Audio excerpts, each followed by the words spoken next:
இன்றைக்கி மே 28. இன்றைய நாள் இனிய நாளாக மாற எல்லா தெய்வங்களையும் வேண்டிக்கோங்க. நான் முக்கியமாக முருகனை வேண்டிக்கிறேன். இன்றைய நாள் ரொம்ப இனிய நாளாக அமைய வேண்டும். நம்ம வாங்க ரீடிங் பார்த்துடலாம். நான் கார்டை பிக் பண்ணிக்கிறேன். வந்திருக்கிற card okay.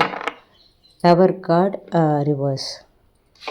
Tower card reverse தான் இன்றைக்கி வந்த கார்டு. இதனோட பொது பலன், கெரியர், உங்கள் லவ் லைஃப் எப்படி இருக்குன்றதை நம்ம பார்த்துடலாமா?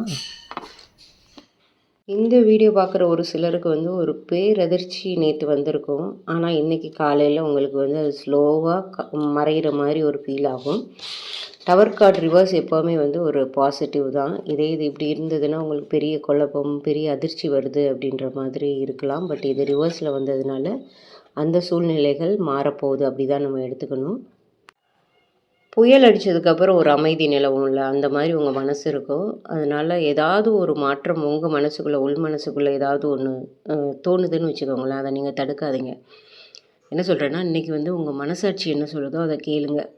பக்கத்தில் உள்ளவங்க பேசுகிறதெல்லாம் கேட்காதீங்க. ஏதாவது ஒரு குழப்பத்தில் இருந்தீங்க அப்படின்னா சாரிங்க ஏதாவது குழப்பத்தில் இருந்தீங்க அப்படின்னா உங்கள் மனசு உங்களுக்கு சொல்லும். அதை மட்டும் கேளுங்க.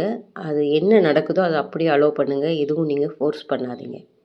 அதே மாதிரி உங்கள் லவ் லைஃப்லேயோ இல்லை காதல் லைஃப்லேயோ உங்களோட குடும்ப வாழ்க்கையிலையோ ஏதாவது ஒரு விஷயம் உங்களோட துணைவரோட நீங்கள் மறைச்சிட்ருப்பீங்கள்ல, அதெல்லாம் இன்றைக்கி ரொம்ப பொறுமையாக நிதானமாக உட்காந்து சொல்லுங்கள். அவங்களுக்கு புரிய வைங்க. ஏன்னா எல்லாத்தையும் மறைச்சிக்கிட்டே இருந்தாலும் நமக்கு பிரச்சனை தான். ஏதாவது இது யாருக்காவது உங்களுக்கு மனசில் இது அலைநாச்சுன்னா, நான் சொல்கிறது அலைநாச்சு அப்படின்னா யூனிவர்ஸ் உங்களுக்கு ஏதோ ஒன்று சொல்லுதுன்னு அர்த்தம். ஸோ ரொம்ப மறைக்காதீங்க. ஒரு விஷயம் சொல்லலாமா வேண்டாமா, சொல்லலாமா வேண்டாமான்னு யோசிச்சுக்கிட்டு இருக்கின்ற விஷயத்தை நீங்கள் சொல்ல ஆரம்பிக்கலாம்.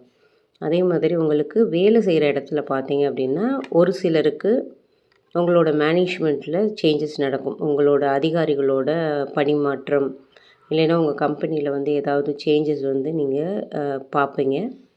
அது எந்த விதத்துலேயும் உங்களை பாதிக்காது.